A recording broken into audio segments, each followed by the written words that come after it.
بسم الله الرحمن الرحيم طاسيم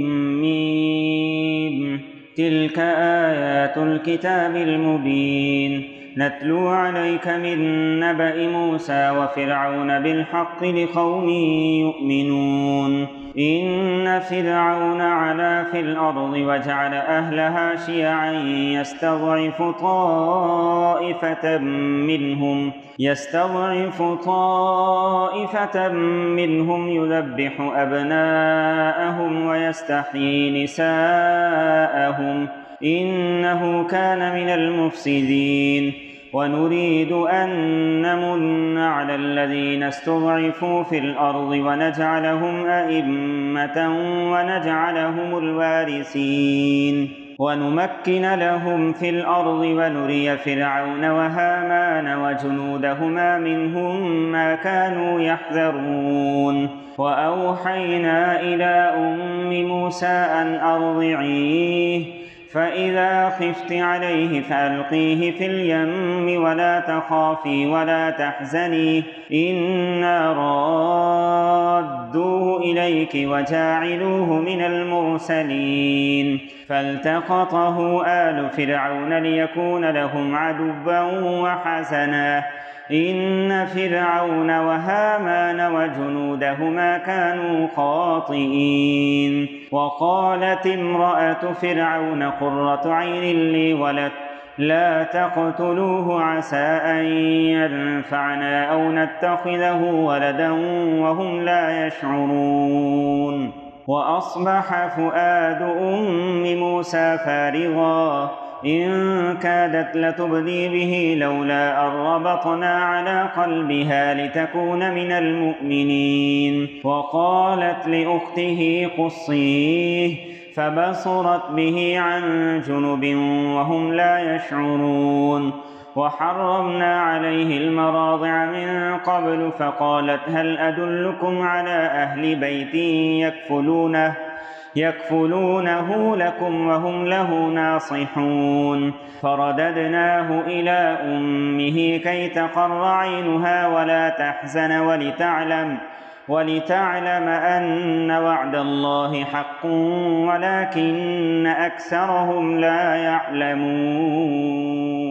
ولما بلغ أشده واستوى آتيناه حكما وعلما وكذلك نجزي المحسنين ودخل المدينة على حين غفلة من أهلها فوجد فيها رجلين يقتتلان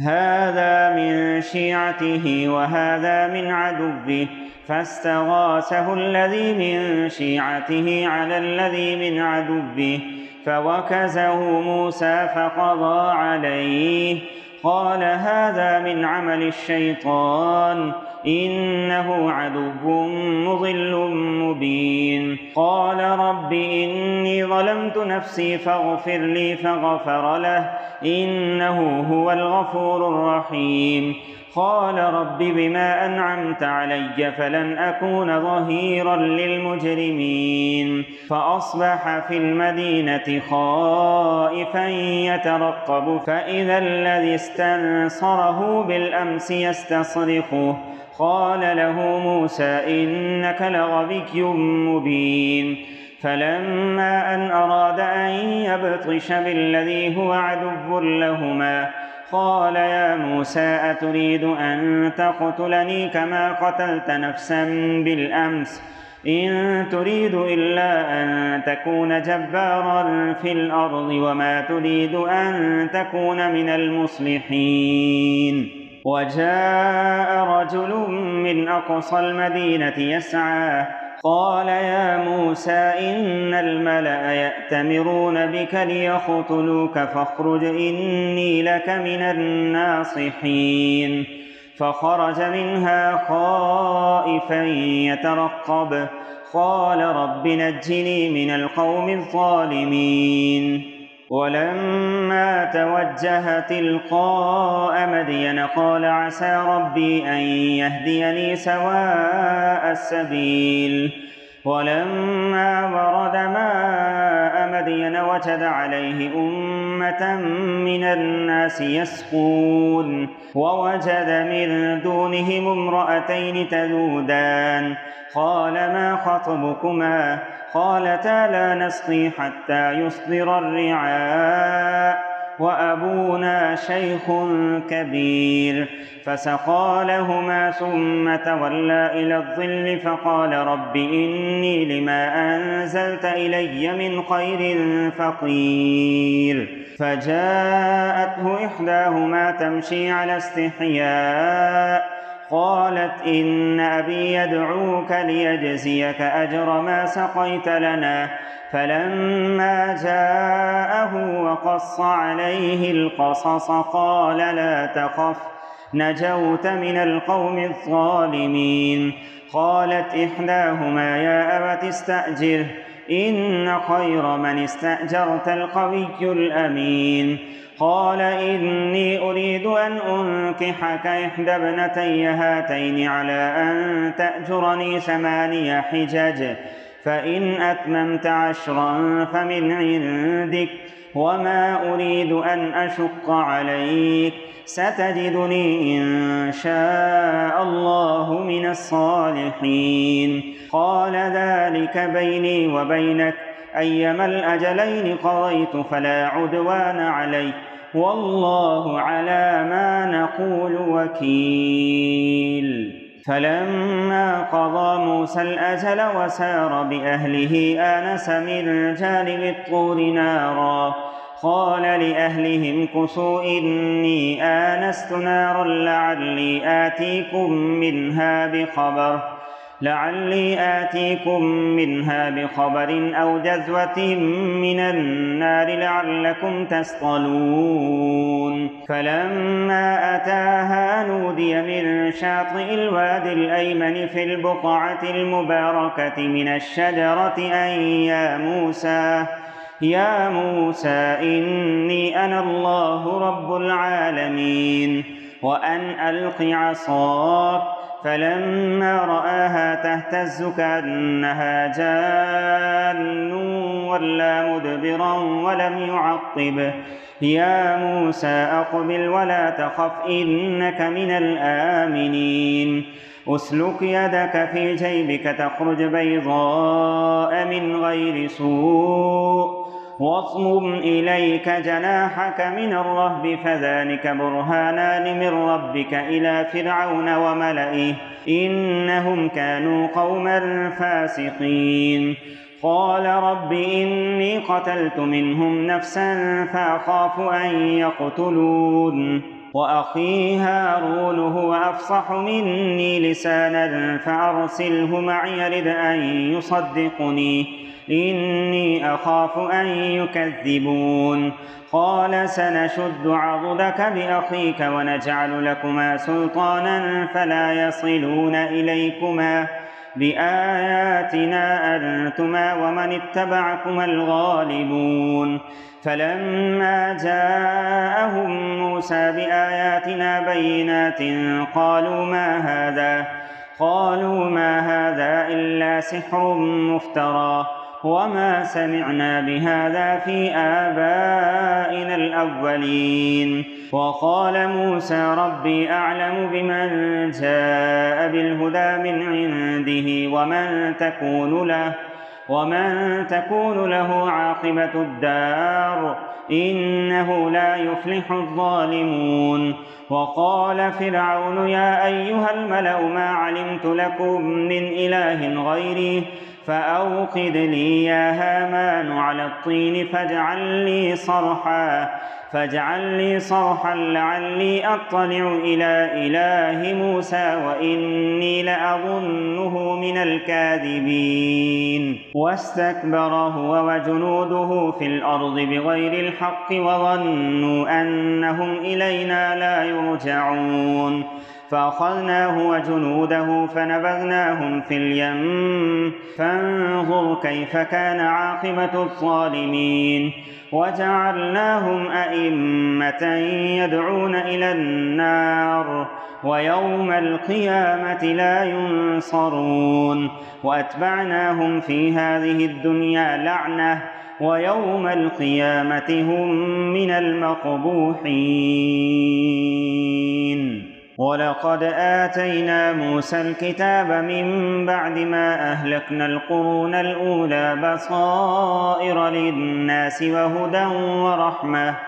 وهدى ورحمة لعلهم يتذكرون. وما كنت بجانب الغربي إذ قضينا إلى موسى الأمر وما كنت من الشاهدين ولكننا أنشأنا قرونا فتطاول عليهم العمر وما كنت ساويا في أهل مدين تتلو عليهم آياتنا ولكننا كنا مرسلين. وما كنت بجانب الطور إذ نادينا ولكن رحمة من ربك لتنذر قوما ما أتاهم من نذير من قبلك لعلهم يتذكرون. ولولا أن تصيبهم مصيبة بما قدمت أيديهم فيقولوا ربنا لولا أرسلت إلينا رسولا فنتبع آياتك ونكون من المؤمنين. فلما جاءهم الحق من عندنا قالوا لولا أوتي مثل ما أوتي موسى أولم يكفروا بما أوتي موسى من قبل قالوا سحران تظاهرا وقالوا إنا بكل كافرون. قل فأتوا بكتاب من عند الله هو أهدى منهما أتبعه إن كنتم صادقين. فإن لم يستجيبوا لك فاعلم أنما يتبعون أهواءهم ومن أضل ممن اتبع هواه بغير هدى من الله إن الله لا يهدي القوم الظالمين. ولقد وصلنا لهم القول لعلهم يتذكرون. الذين آتيناهم الكتاب من قبله هم به يؤمنون وإذا يتلى عليهم قالوا آمنا به إنه الحق من ربنا إنا كنا من قبله مسلمين. أولئك يؤتون أجرهم مرتين بما صبروا ويدرؤون بالحسنة السيئة ومما رزقناهم ينفقون. وإذا سمعوا اللغو أعرضوا عنه وقالوا لنا أعمالنا ولكم أعمالكم سلام عليكم لا نبتغي الجاهلين. إنك لا تهدي من أحببت ولكن الله يهدي من يشاء وهو أعلم بالمهتدين. وقالوا إن نتبع الهدى معك نتخطف من أرضنا أولم نمكن لهم حرما آمنا يجبى إليه ثمرات كل شيء رزقا من لدنا ولكن أكثرهم لا يعلمون. وكم أهلكنا من قرية بطرت معيشتها فتلك مساكنهم لم تسكن من بعدهم إلا قليلا وكنا نحن الوارثين. وما كان ربك مهلك القرى حتى يبعث في أمها رسولا يتلو عليهم آياتنا وما كنا مهلك القرى إلا وأهلها ظالمون. وما أوتيتم من شيء فمتاع الحياة الدنيا وزينتها وما عند الله خير وأبقى أفلا تعقلون. أفمن وعدناه وعدا حسنا فهو لاقيه كمن متعناه متاع الحياة الدنيا ثم هو يوم القيامة من المحضرين. ويوم يناديهم فيقول أين شركائي الذين كنتم تزعمون قال الذين حق عليهم القول ربنا هؤلاء الذين أغويناهم كما غوينا تبرأنا إليك ما كانوا إيانا يعبدون. وقيل ادعوا شركاءكم فتعوهم فلم يستجيبوا لهم ورأوا العذاب لو أنهم كانوا يهتدون. ويوم يناديهم فيقول ماذا أجبتم المرسلين فعميت عليهم الأنباء يومئذ فهم لا يتساءلون. فأما من تاب وآمن وعمل صالحا فعسى أن يكون من المفلحين. وربك يخلق ما يشاء ويختار ما كان لهم الخيرة سبحان الله وتعالى عما يشركون. وربك يعلم ما تكن صدورهم وما يعلنون وهو الله لا إله إلا هو له الحمد في الأولى والآخرة وله الحكم وإليه ترجعون. قل أرأيتم إن جعل الله عليكم الليل سرمدا إلى يوم القيامة من إله غير الله يأتيكم بضياء أفلا تسمعون. قل أرأيتم إن جعل الله عليكم النهار سرمدا إلى يوم القيامة من إله غير الله يأتيكم بليل تسكنون فيه أفلا تبصرون. ومن رحمته جعل لكم الليل والنهار لتسكنوا فيه ولتبتغوا من فضله ولعلكم تشكرون. ويوم يناديهم فيقول أين شركائي الذين كنتم تزعمون ونزعنا من كل أمة شهيدا فقلنا هاتوا برهانكم فعلموا أن الحق لله وضل عنهم ما كانوا يفترون.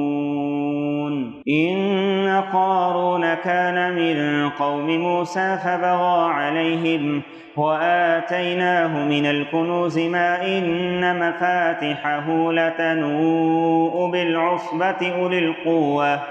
إذ قال له قومه لا تفرح إن الله لا يحب الفرحين. وابتغ فيما آتاك الله الدار الآخرة ولا تنس نصيبك من الدنيا وأحسن كما أحسن الله إليك ولا تبغ الفساد في الأرض إن الله لا يحب المفسدين. قال إنما أوتيته على علم عندي أولم يعلم أن الله قد أهلك من قبله من القرون من هو أشد منه قوة وأكثر جمعا ولا يسأل عن ذنوبهم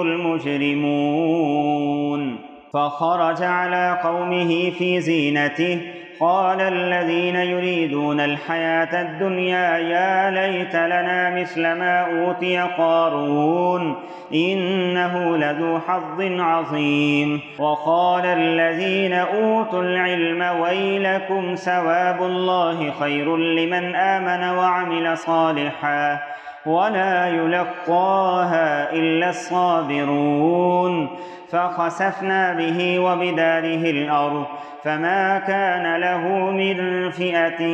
ينصرونه من دون الله وما كان من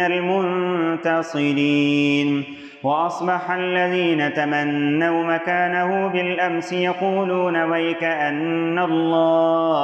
ويك أن الله يبسط الرزق لمن يشاء من عباده ويقدر لولا أمن الله علينا لخسف بنا ويك أنه لا يفلح الكافرون. تلك الدار الآخرة نجعلها للذين لا يريدون علوا في الأرض ولا فسادا والعاقبة للمتقين. من جاء بالحسنة فله خير منها ومن جاء بالسيئة فلا يجزى الذين عملوا السيئات إلا ما كانوا يعملون. إن الذي فرض عليك القرآن لرادك إلى معاد قل ربي أعلم من جاء بالهدى ومن هو في ضلال مبين. وما كنت ترجو أن يلقى إليك الكتاب إلا رحمة من ربك فلا تكونن ظهيرا للكافرين. ولا يصدنك عن آيات الله بعد إذ أنزلت إليك